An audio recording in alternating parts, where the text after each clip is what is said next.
Hey YouTube, photographer Ronix with it another tutorial, and this tutorial is about a retouching challenge going on by Suter Photography. He is a Ugandan photographer, and this is the image I chose from this very challenge. The challenge consists of around 5 images. So I'm going to put his Instagram link in the description of this very video so that you guys can engage in this challenge. And don't forget to use a hashtag Suter Photography when you're trying to upload these images you have retouched from his challenge onto your social media handles. So let me first show you guys what I'm going to or how I'm going to handle this very image by Suter Photography. So it is a raw file, as you can see, and I'm in my camera raw filter, and it was taken using a Canon EOS R, and it is a pretty sharp image, if I could say, and it has all those details. But I want to see how far I can go with editing this very image. So I want to do the camera adjustments first of all.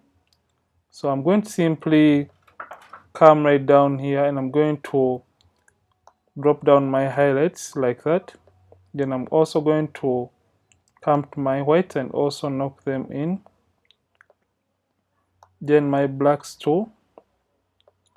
Then I'm going to come to my shadows and pull them up. So basically this is what I usually do for my raw images, or for all the raw images I be going to retouch.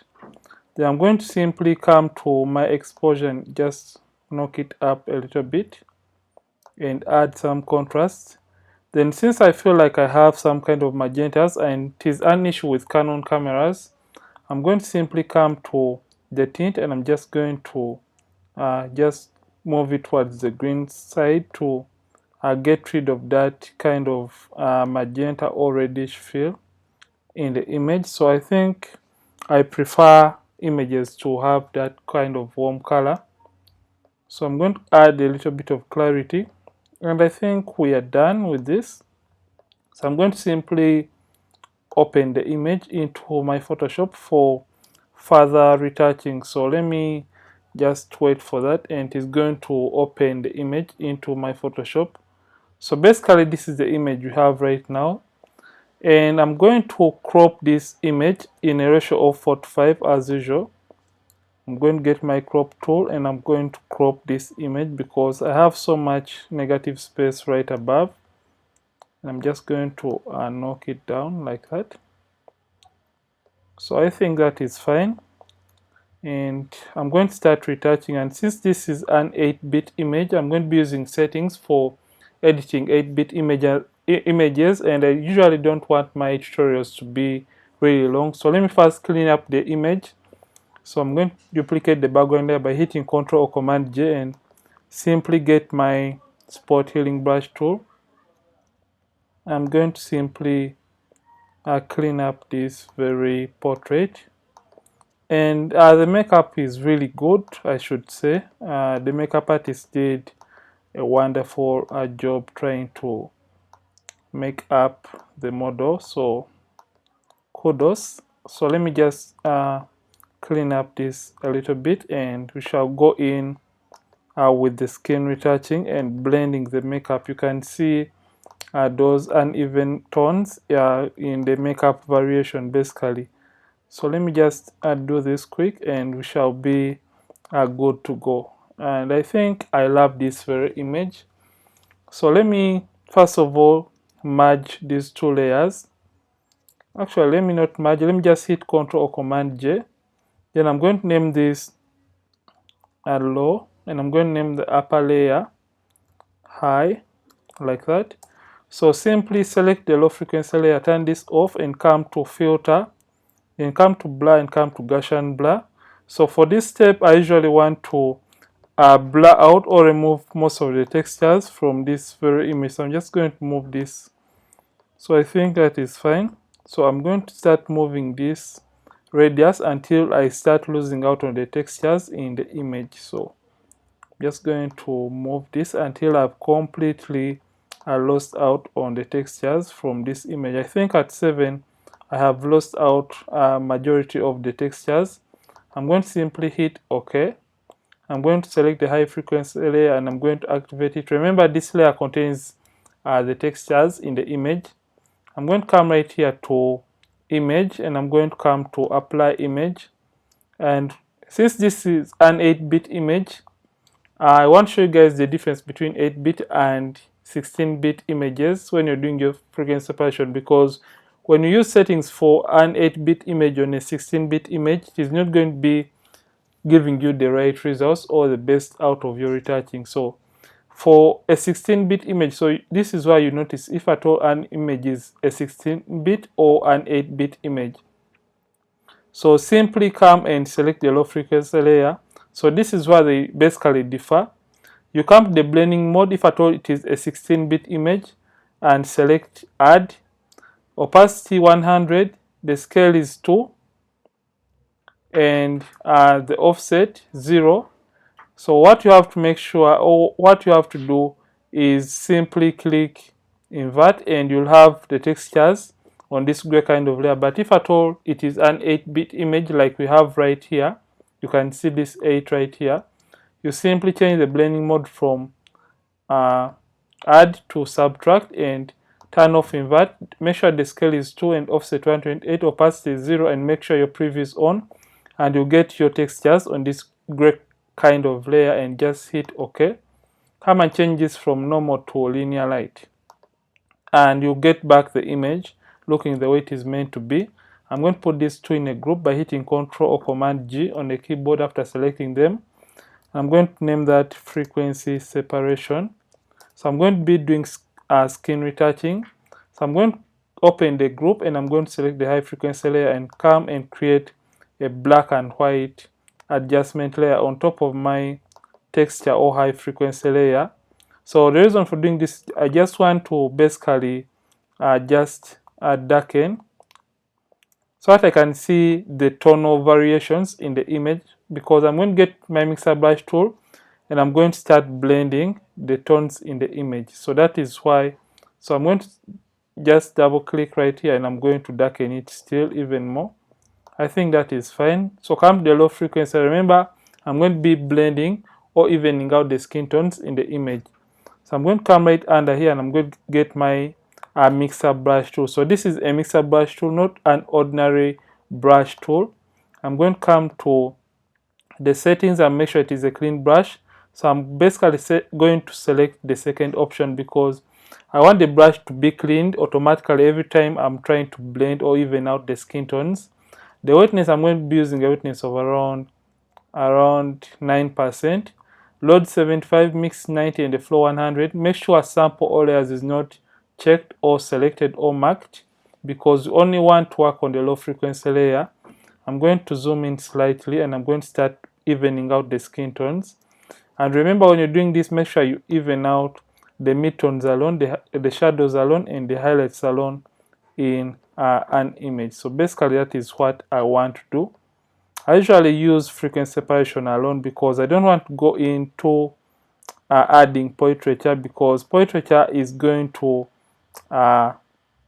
maybe flatten the image and have the image looking like a plastic doll. So I don't want that in all my images. So I just simply want to have the best results or the best natural results out of my skin retouching. So I'm first of all going to turn off the black and white to see my progress, the before after. You can see we have just blended the makeup variations that were happening in some specific areas of the image. So I'm just going to blend these colors and blend right there, and I'm basically using the mixer brush tool to even out the tones in the image. So I'm going to come right here to the nose and I'm going to put back my black and white and continue evening out the tones in this very image. You can see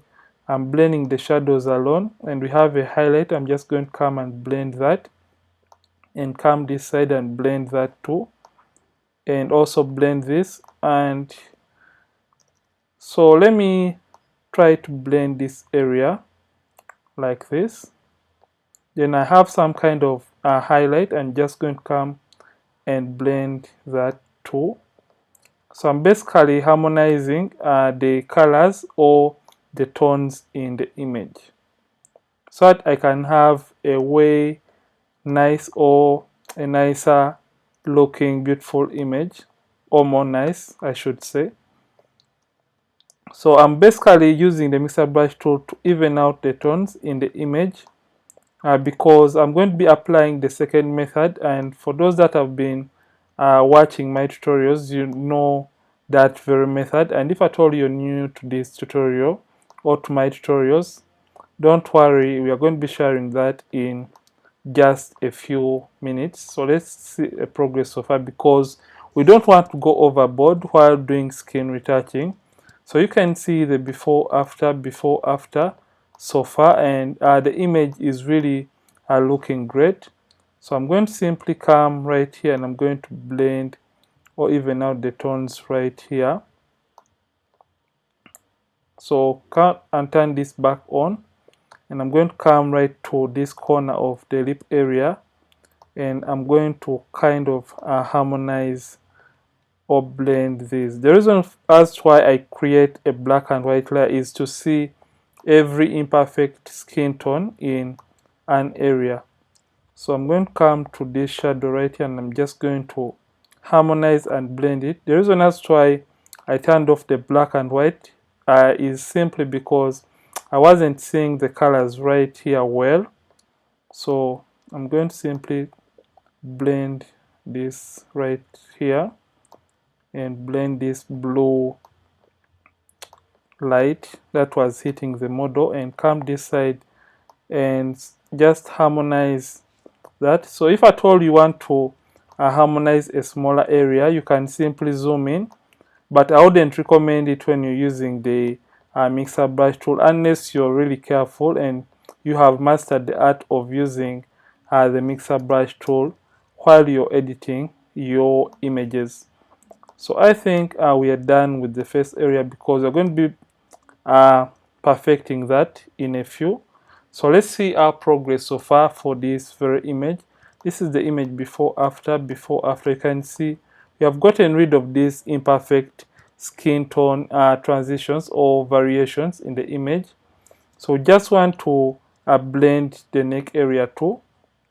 I'm going to put this back on, and I'm going to increase on the size by using the brackets right to the P key on the keyboard, and I'm just going to harmonize like that, or even out the tones in the hand area of this beautiful model. And I would recommend, yeah, this image, this guy is a really good photographer, so you guys should check him out in the link in the description of this very video. So I'm basically trying to even out the skin tones in the chest area and the neck area of the model basically. So let me do this quick, because I don't want this tutorial to be a really long one, and I don't want to bore you guys with my talking, because I know some, I should call them ruthless people, tend to claim that I talk too much, even when they have not invested a penny in these tutorials. And I'm not ranting, but yeah, that's the truth. So I don't want to take a longer time trying to edit this very image, sorry, from this challenge. So let me just come and blend the arm area. So while you're doing the blending, make sure you're on your low frequency layer like that. So I'm going to turn the black and white layer off and see the before and after, before, after. So basically I'm going to select it and delete it by hitting the delete key, and select my low frequency layer and come and get my lasso tool. Make sure your feathering is 22 pixels, and I'm going to now zoom in completely to the image, because I want to get nice selections on the skin area. So come and select only and only on the skin area, and you should resist from selecting areas of maybe the eyebrows and maybe the hair of the model, and also the edges of the image, because it's going to sample from those edges. So come back to filter and come to blur, come to Gaussian blur. So you have to move this slider Remember, this is the radius we had when we are using or when we are creating a frequency separation group. So just move this towards the right hand side until you feel like you're getting the best texture out of your image. I think at around 20, I'm going to go with around 21. Yeah, I think at around 21 I have the best out of the textures. So I'm going to hit OK, and I'm basically going to apply that effect onto the overall image. And after doing so, we're going to be doing our dodging and burning on this image. So you can see the way I'm drawing my shapes is the way light is falling on a particular area like that. So right click and click on Gaussian blur, and if at all you feel the effect is too much, simply click or press Shift Command F and you can reduce or fade or reduce on the opacity of that effect on a particular area. So I'm just going to zoom in because I want to get more or make smaller selections on the skin of the model basically.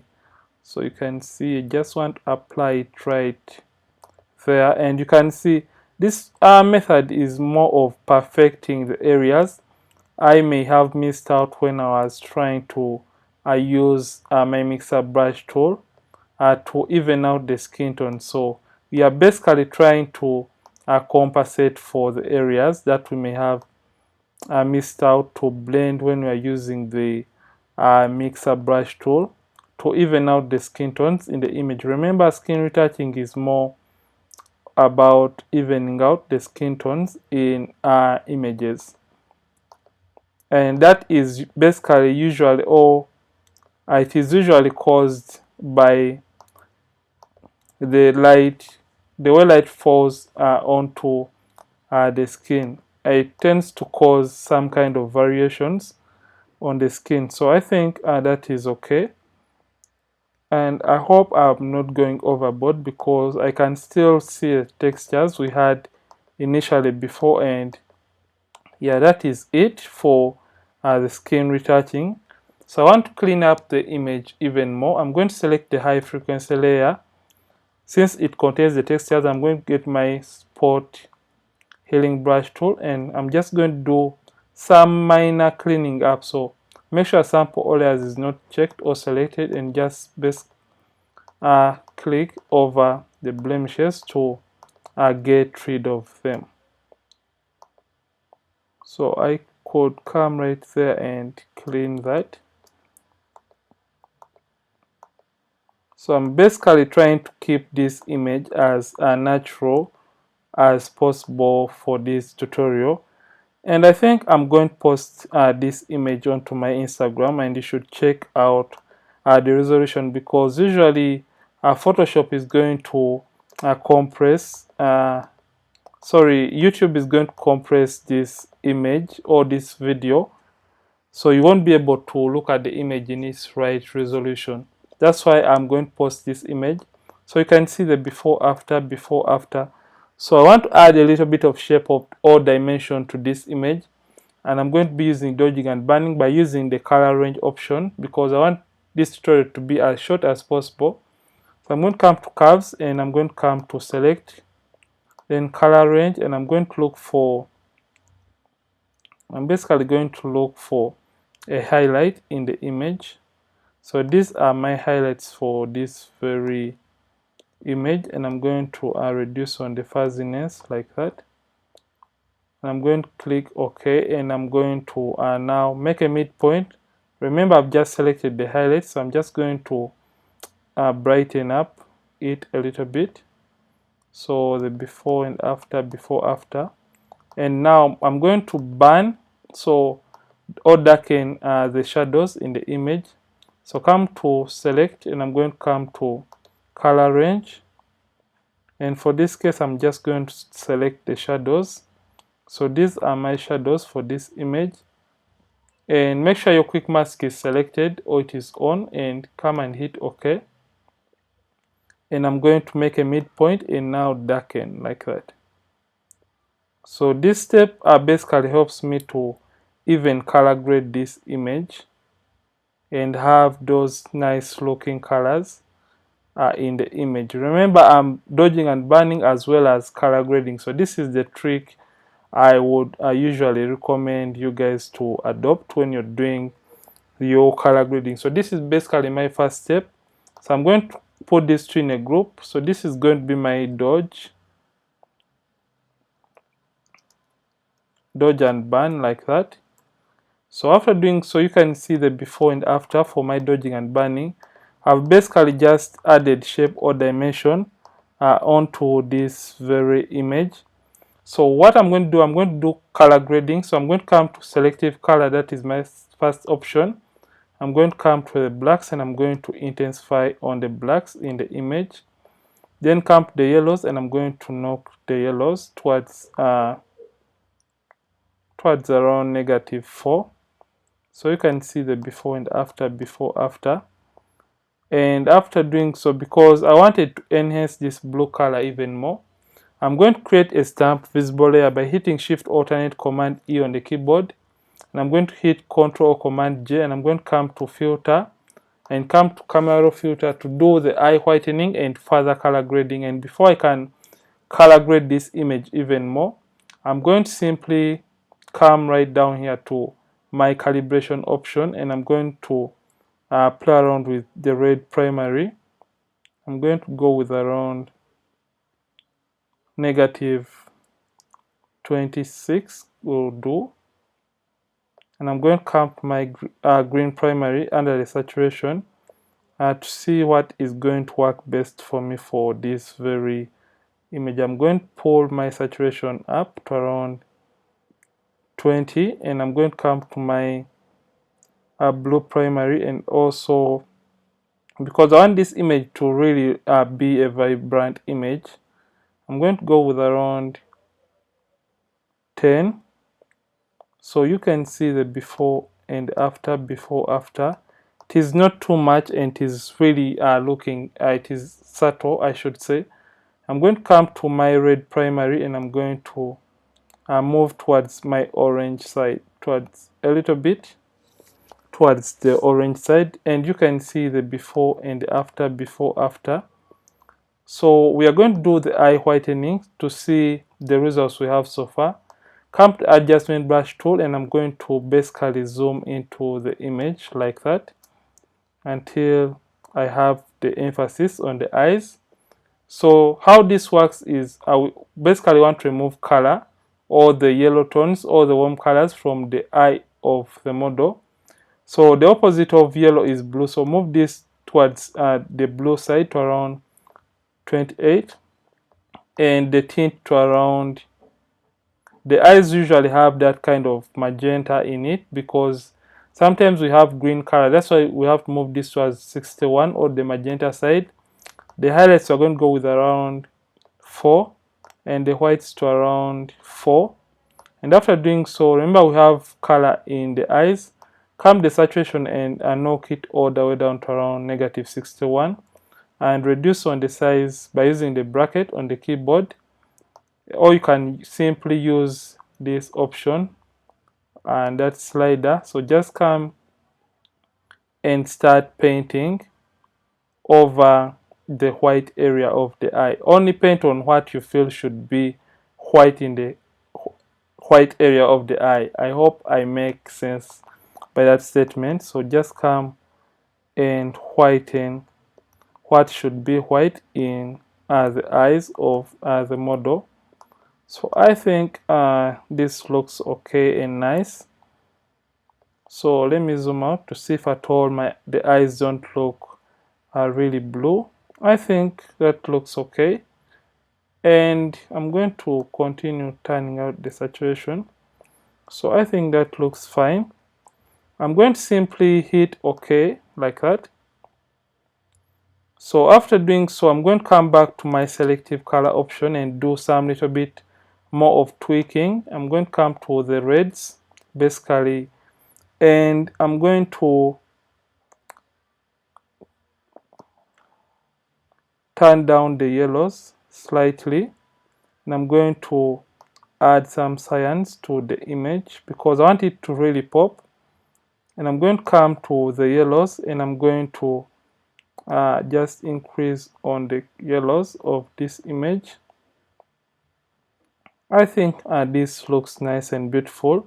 So you can see what we have right now. I'm going to come to my brightness and contrast, and also intensify on the contrast of this image like that to around 5. And you can see, if at all I close this, the before and after for the contrast, it is not too much and it is really subtle. Then what I would love to do, I want to clean up her eye a little bit. So I'm going to create another stamp visible layer by hitting Shift Alternate Control E on the keyboard, Shift Alternate Command E on the keyboard, and I'm going to zoom in.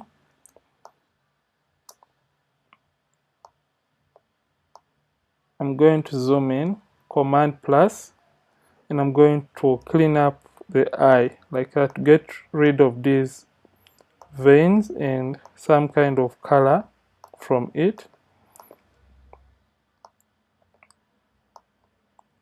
I think I'm doing a pretty nice job.